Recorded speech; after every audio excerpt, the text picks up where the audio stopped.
রেদওয়ান যে এমন একটা ঘটনা ঘটাবে এটা আমিও সারপ্রাইজ।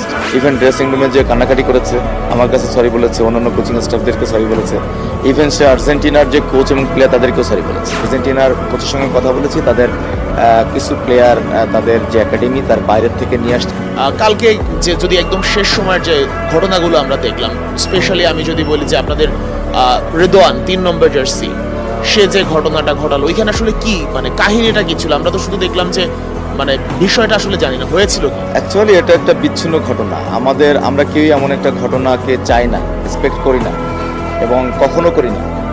আর এটা ফুটবলের আমরা দেখেছি অনেক সময় এমন ঘটনা ঘটতে, বাট আমার একটা প্লেয়ার করবে বা আমার দলের একটা প্লেয়ার এটার সাথে যুক্ত থাকবে, সেটা আমি কোনোভাবে যে কোচ হিসেবে আমি অ্যাকসেপ্ট করব না।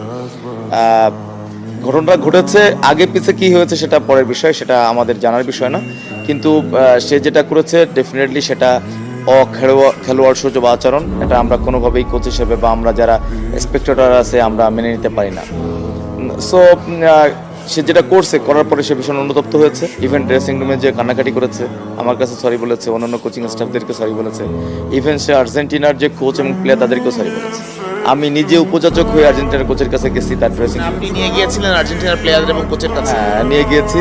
তো তারা কোচ যেটা সে ভীষণ পজিটিভলি এটা রিসিভ করেছে, বলেছে না এটা ফুটবলের একটা পার্ট, খেলার মাঠে এটা ঘটতেই পারে, হয়ে গেছে, সো এটা ওইখানে শেষ।